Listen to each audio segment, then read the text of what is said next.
All right, welcome to Inside the Industry. I'm here with Daniela Papi, and for those that are really interested in international volunteer tourism, to some degrees, her reputation might precede her. She's definitely considered to be one of the thought leaders, as she's ran her organization Peppy Tours, and also has a website blog, Lessons Learned. And so, Danielle, I want to invite you to just introduce yourself to the audience. Tell a little bit about your background and how you found yourself in volunteer tourism. Sure. Thanks. Um, how did I find myself in volunteer tourism? We'll start with that and then I'll go backwards. But I did a lot of volunteer trips around the world. I mostly really got into them actually when I was living in Japan. I did Habitat for Humanity trips in Nepal, the Philippines, Papua New Guinea, and I volunteered after the tsunami in Sri Lanka. And so I did a lot of different volunteer trips in Thailand. Um, and originally thought that was kind of going to be my legacy. I was going to go work, do whatever it was that my job was going to be, and then every year I was going to go on this 1 week a year volunteer trip. And step by step, some of the little things that were happening on those trips were kind of red flags for me, question marks, or like just building up around this question of, is this really as positive as I thought I was. But I didn't, obviously not enough red flags because I still went out and started my own kind of volunteer travel organization. Originally, it was a bunch of friends, 6 of us. We biked through Cambodia in 2005 just for fun. And we thought one of the lessons that I'd kind of learned was, well, I didn't want this to. I had biked through Japan on a trip where I felt like I benefited and we'd gotten to fundraise for our trip, but we didn't leave anything behind. We were kind of preaching to the choir, teaching about the environment to people that were already, shopping at all these organic health food stores. Anyway, so we wanted to leave something behind in Cambodia, and we decided that we'd fund a school.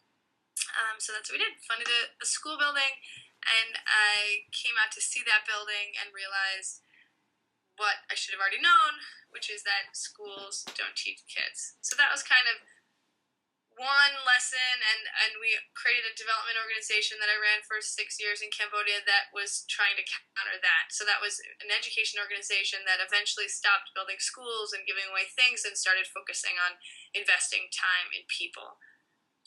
The other side of what we did was, in order to fundraise for that work, we'd started this travel company that started as a volunteerism company. Come save the world in a week, always the best week of my life every time it happened. And then step by step starting to realize, maybe stopping school for a week to do yoga classes and Spanish classes and things like that. I don't know if it was a week or a few days. Maybe that's not necessarily the best use of everyone's time in this picture. And also we started to realize we were teaching these short-term solutions to really difficult long-term problems, and we ourselves had been making mistakes because we were so myopic in our outlook, and we were teaching that myopic outlook to travelers, saying, it's okay, it doesn't matter what you do every day. Just, 1 week a year, come and paint a fence or volunteer in an orphanage. And actually, just in the same way, I don't think you can take that mindset for carbon offsetting. I think you can't just clean this river. You can't clean this river because you polluted that river. You have to, stop polluting that river too. We need to do both. So we changed, and the tour company is now about development education. So what we say is instead of service learning, we want it to be learning service. So it means you learn how to serve. You're not even going to serve at all on trips. You're going to learn what it means. We're going to learn what it means to work in development, the complexity of it, and you're going to be challenged by that there is no right answer to a lot of these things, and hopefully walk away with a lot more questions than answers. So instead of inspiring people to improve the world in a week, our goal is to now inspire people to improve how they give, travel, and live after they leave us for the rest of their lives. That's awesome, Danielle. Thanks for sharing that. I know that as I've talked to other people in this industry, I've been doing just a lot of network and building a lot of relationships. There's a lot of people that refer to the work that you've done and refer to the blogs you've written and the documents that you've created to help to create some standards. Can you speak into that just a little bit? I know that you've got kind of the charter and I think another one that both of them are kind of like sister documents, kind of go hand in hand together. Can you speak into just a little bit about your vision behind those? Sure. So when we were kind of shifting Peppy Tours away from this idea of volunteering, I think about in 2009 we created something called Volunteerism 101, volunteerism101.com. It's out there, but we didn't do too much with it. We did partner with a few different volunteer travel companies, and that document was more of a self-check guide for travel companies, for the industry, saying, hey, these are the types of questions we should be asking and maybe you want to be asking too. What we realized though was there are a lot of good companies out there that are trying to have the best impact, and they totally embrace that kind of thing, and we're jumping for it. But there's a lot of organizations or companies out there that that at the end of the day they're trying to make a lot of money, and maybe it doesn't matter to them as much about the long-term impact, or maybe they still have that same myopic approach that we had, that it's okay to just come do a little thing. And the tricky part is who's benefiting from that money. So there's a lot of tricky things with the volunteer travel industry. But what we decided was, okay, instead of just educating the travel companies, because it's not like if there's a really corrupt organization, it's not like they're going to ever use this document. What instead we need to do is help educate the travelers themselves, totally, so that they have a better sense of what questions they should be asking, where they can give their time, how that might work. So we have two learning service documents out there. One is guidelines, which are more saying the types of questions you might want to ask yourself or ask people around you and the groups you might be working with before you decide if volunteer travel is right for you. At the end of the day, people always ask me, like, why aren't you promoting that they should volunteer at home? Why aren't you promoting, I 100% think people should.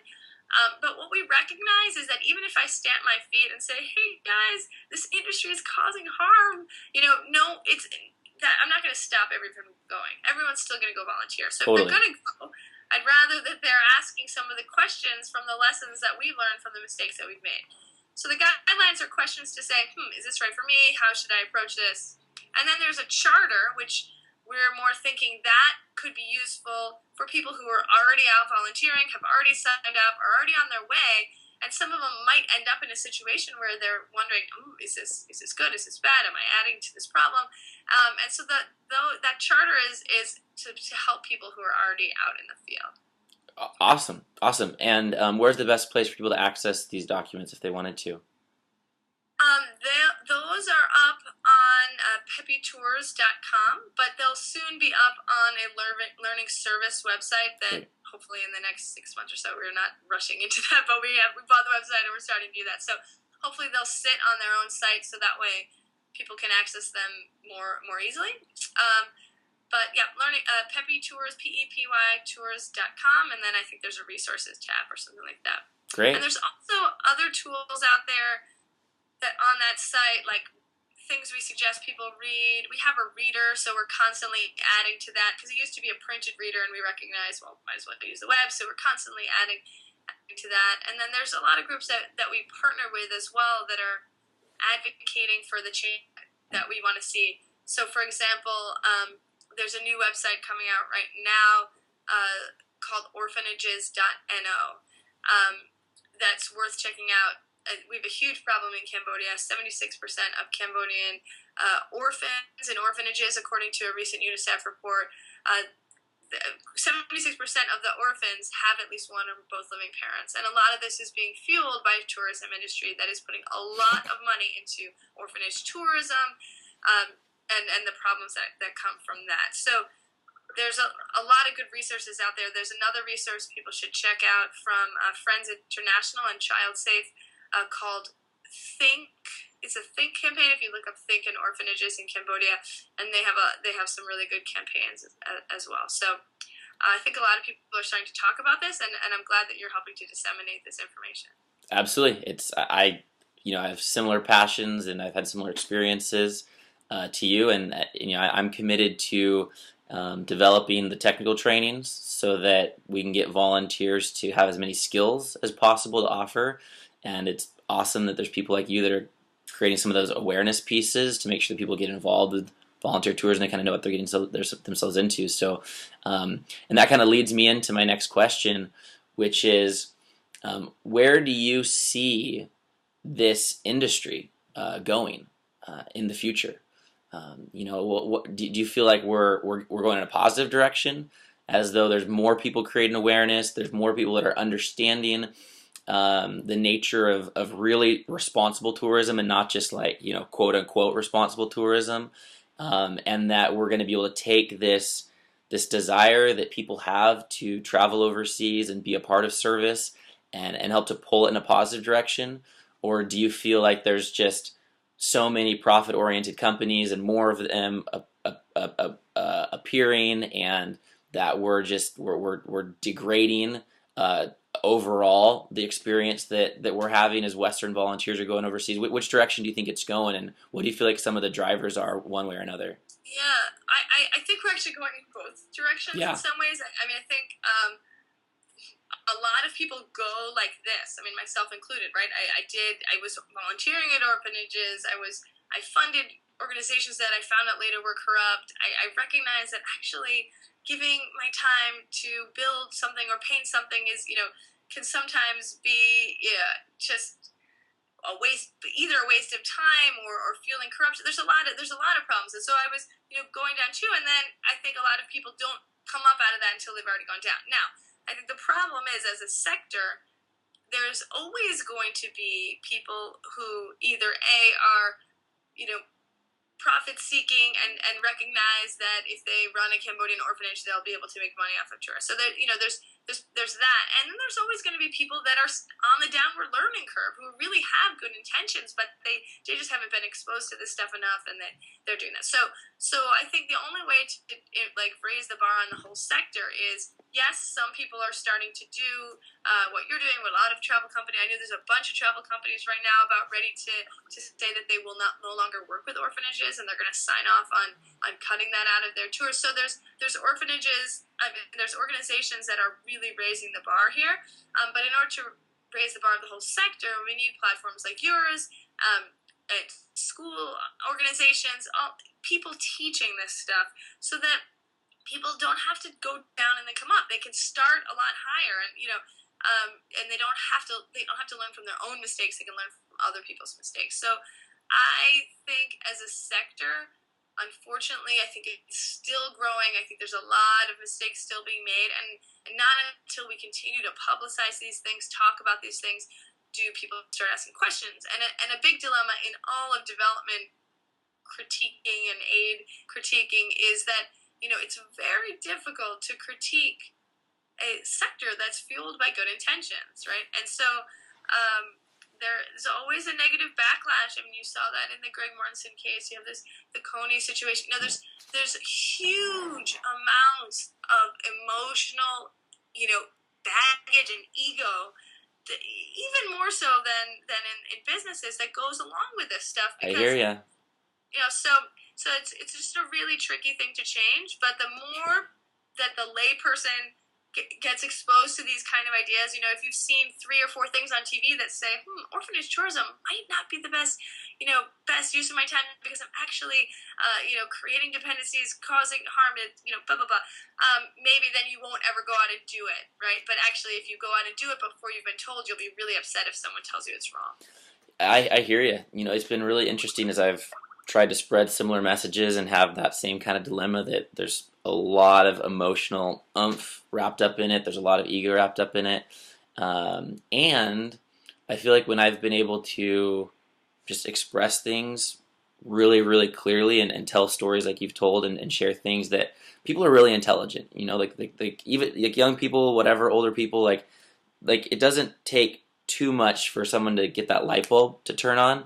I know that you've created a blog. Is it Lessons Learned? Is that the name of it? Lessons I Learned. Can you just tell us a little bit about your vision behind that blog and what you're doing with it? Sure. So actually at PEPI, so the NGO that we started is PEPI Cambodia, which is pepicambodia.org. And at PEPI since, I think, beginning of 2005, because we named the organization like in 2004 is when we started raising money. 2005, we started a monthly newsletter, and we've been doing that ever since. And that was actually like, it becomes a big burden to write a monthly newsletter, to be honest. But what we recognized as an organization was that our goals weren't just improving access to quality education and youth leadership in the areas where we worked in Cambodia. It was doing that plus reflecting onto the world the lessons that we were learning and hopefully improving the learnings of others. So we felt that having a monthly newsletter was really important. And so we started to take on in our monthly newsletter over the years a lot of things that were even outside of our core area, the things that we were seeing happen around us in development in Cambodia, the different issues that we were coming across with social entrepreneurship. And so some of those things made it into the newsletter, and then eventually some of those things were things that I really wanted to write about and share, but probably didn't make sense for our readership. And so kind of just started the blog to share some of those things. And now it's kind of grown from there. And mostly it's a platform which I and some of my friends who guest post on it sometimes,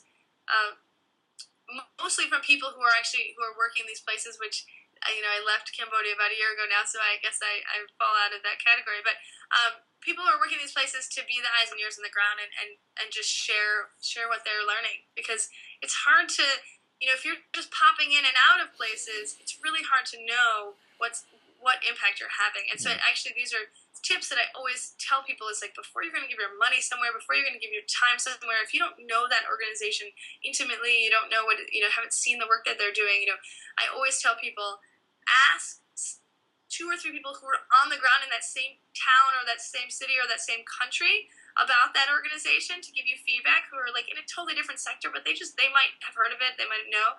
And then ask people who are in the same sector. So maybe it's a water organization in Kenya, you can ask a water organization in Tanzania that you might have heard of to give feedback to. But all too often the organizations that are getting the biggest press in the New York Times and all around the world, if you're on the ground in these places, might have a less than stellar reputation. So it's very tricky from afar to know where to give your time and money. Yeah, I couldn't agree with you more.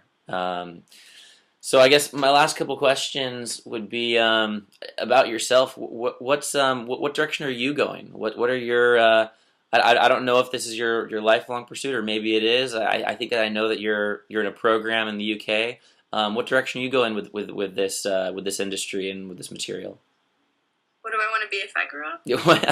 Yeah, exactly. Not sure yet. So actually, I'm a bit in limbo. I'm on the board at Pepi. It will always be, a part of my heart. But, running an education and youth leadership organization in Cambodia, when I'm not Cambodian and I didn't live there and I don't speak the language fluently, isn't where I should, where I can add the most value in the world. So we have a fabulous executive director, Kim Lin, who manages that, and I'm on the board. With the tour company, I still own the tour company, and actually there's going to be a lot of changes to Pepi Tours in the next year. Some of the changes that I'd like to see are, starting about a year ago, we started to do training courses for other tour companies and other tour guides in Cambodia around responsible travel and development education. We have a fabulous woman on our team that we work with, Claire, who's designed our development education toolkit. And so we had a lot of different tour companies, like the government-sponsored organization that runs the temples. We trained a bunch of different guides who work for a bunch of different organizations. So that was great. It'll be a lot easier for us to do that kind of work, advocacy work and training work, outside of the Pepi Tours brand, because who wants, why would a tour company get trained by another tour company? Got it. Probably tricky for them. So actually, Pepi Tours is probably going to continue to offer some trips and be more about fundraising for the nonprofit. And then ideally, we'll roll out some of the learning pieces and the education pieces, like those guidelines and Volunteerism 101, and maybe my blog and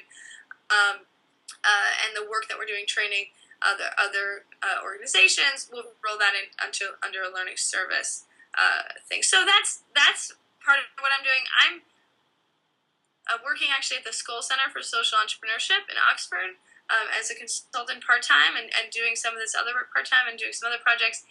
There's so many interesting things out in the world, and I wasn't ready yet to plunge full on into one thing, especially since I still have my feet in a few places. But I'm probably looking in about, let's say, a year's time from now at getting involved in something new.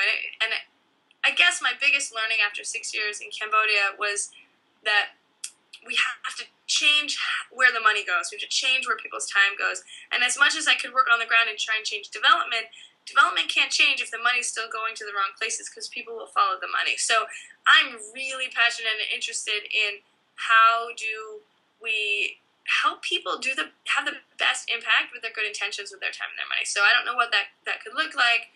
I think there's room for, I've thrown out ideas before around an educational hotel chain. There's room for an entirely new version of the Boy Scouts and Girl Scouts, like a social leader corps, and I have some friends and I've been talking about that. There's room for a ton of things in this space, and I'm interested in all of them, and I'm not sure where my time will go, but maybe it'll go into a bunch of those kind of things.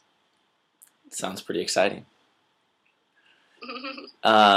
So the last question, wrapping up, is people that are watching this are watching it because they're interested in international service and being a volunteer or being a part of this, indefinitely, maybe as a profession or maybe getting involved with the Peace Corps. There's people that are going to be watching this for all different reasons, and maybe some people that have done several different international service trips. So what recommendations or what suggestions would you give to people that are watching this right now that are thinking about the degree to which they want to be involved with this, or what opportunities are available to them?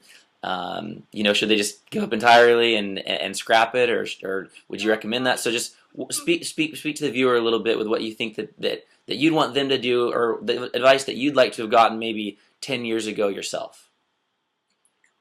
Okay. I guess there's a few things. So number one, I think that the only thing you can improve in the world is yourself. It's the only thing you can improve in the world. So I know that when I was working at Peppy, after a few years, it was stressful, and there's, deadlines and so many decisions to be made, and I'd be stressed out, and I'd be like mean to the people around me and to my mother. Sorry, Mom. But yet I'm helping the world, right? And that's actually, I think, a big problem that happens a lot with people that are on a mission with their work, right? And then they forget that actually the biggest impact that we have in life is on the people around us. So I also think that Claire, who I was talking about before, who teaches these development education things, she always starts her brainstorming and her workshops with something that I think is so valuable, and I wish someone had told me this when I was a kid too, is that there's no such thing as changing your mind, changing your opinion. That doesn't actually exist. What you're doing is forming a new opinion based on new information.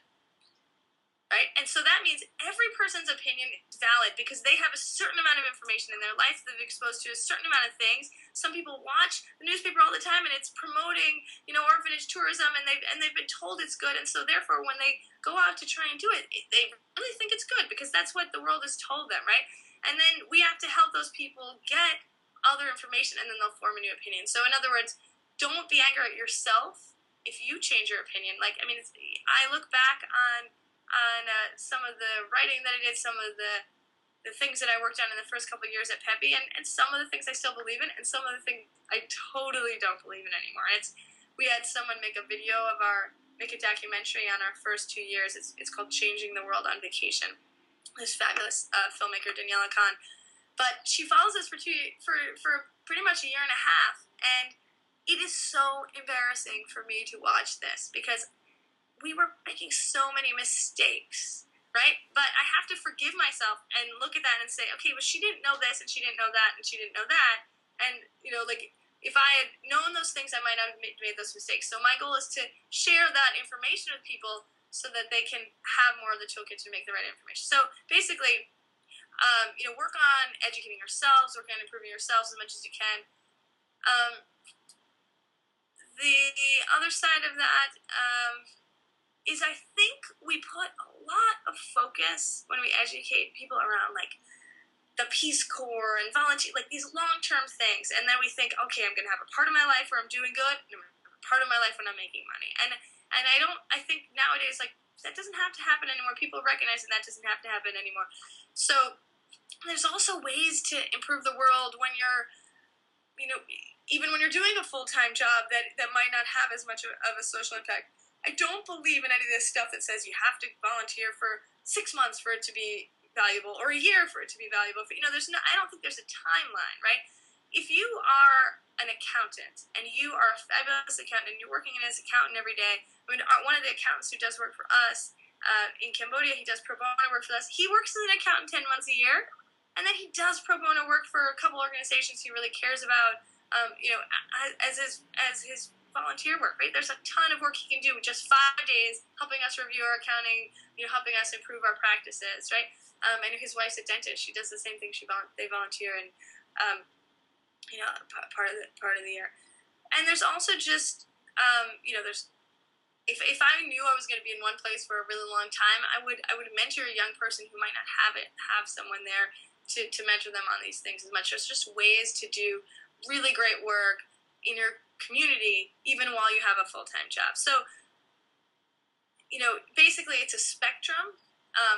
Wherever you enter that spectrum, it takes a lot of work to make these right decisions. And I think that's the other thing that needs to get out into the world. What everyone says is, why can't there be an Amazon?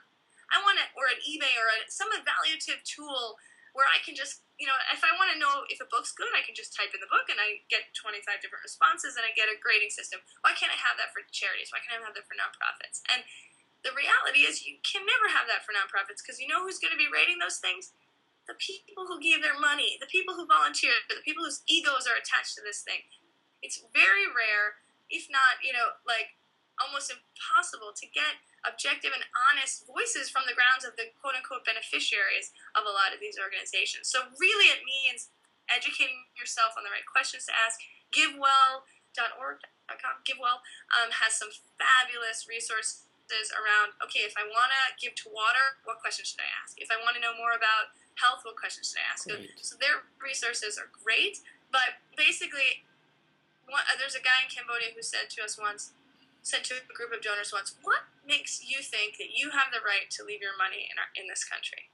And I really liked that idea, because you have to earn the right to leave your money in this country. You have to earn the right to give your time, which means you have to ask questions, you have to do your research, you have to make sure that your good intentions are going to the right place, and if you don't, then you can't be sad after you find out that it didn't. So I'm excited about all of the work that you're doing and the work that people are doing to get these lessons out there. And the more that we can detach our ego and just be honest and say, we're going to make mistakes. Talk about those mistakes and change, right? Rather than saying, oh, no,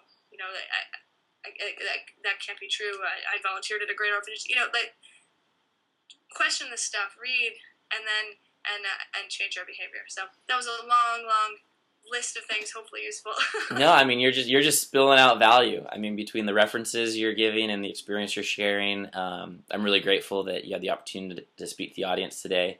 And I think how much I agree with the work that you're doing and the paradigm that you have. And I think that you're right, that our opinions develop as we have more information, more experience. And one of the things that I say is people that are activists, people that are activists in this industry are typically that way, not because they're some special person, because they've been exposed to a lot of things, and that's led them to understand things better, which has led them to have an desire to share that.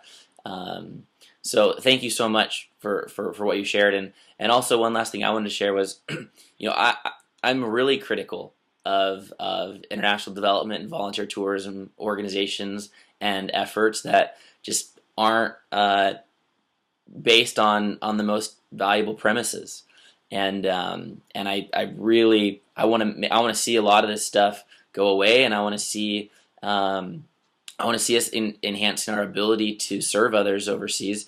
And at the same time, I'm a huge advocate for international travel and for international service, and so like you, I want every American or everyone from a developed country to have the opportunity to travel overseas, to have whatever type of experience they want to have. If they want to have a tourism experience, great. Travel, do the adventure stuff, have fun, see a different part of the world, and let your life be transformed. And if you want to do service, and if you want to really connect to programs that are helping to alleviate poverty or that are attempting to alleviate poverty, then let's do that responsibly. Let's not try and do it in 2 days. Let's get ourselves oriented properly. Let's make sure we do the research and find the right organization. Let's get the relevant skills or trainings that are going to set us up for success. One of the things that I really want to see happen is that we unbundle um, this kind of unspoken necessity of having our international travel be international service. You know that there's a lot of people that just if they want to travel to an area that is a developed area, then they assume that that should be a service trip and they should build something or they should do something. But that leads to all of these, short term band-aid solutions, maybe profit-oriented organizations that are able to maximize or leverage that interest that people have. And if we can just unbundle that and say, hey, if you want to travel overseas, then do it.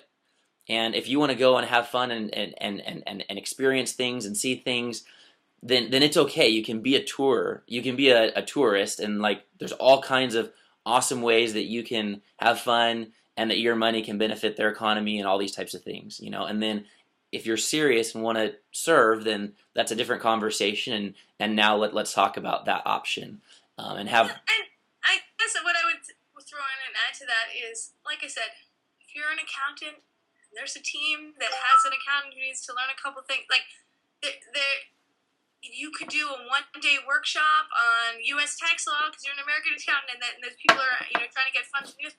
And there's a lot of ways you can add value in a really short time. It doesn't have to be separate, but I do think that the key message is that you have to learn before you can help. Yeah. Have to learn before you can help. So if it's the first time you've ever entered a place, go into there as I'm going to learn. And I think the other mindset that we have to have is just because we had a great education in a developed country does not mean that we have to be the teachers. I mean, we have a lot to learn from people all over the world, no matter what level of formal education they had.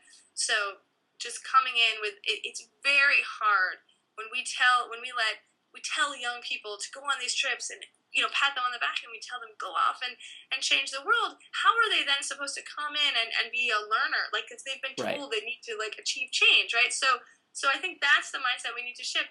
Yeah, go and travel and learn, and then there'll be people that you learn from. There'll be people that ask you questions that you can share with, and then especially once you know a place more intimately, you know a sector more intimately, you have a specific skill set, out in the world, there'll be people who really want to, use that, and you can share that with people in a much better way once you've learned first. Daniela, thank you so much for joining our series Inside the Industry, and for just laying it out there. And I think that you really added a lot of value. So I'm looking forward to people enjoying this. And if you're watching this right now, I'll have some links here for some of the references and resources that Daniela mentioned. So thank you so much for joining us today, Daniela and the viewers, and we'll be catching you next time. Thank you. You got it.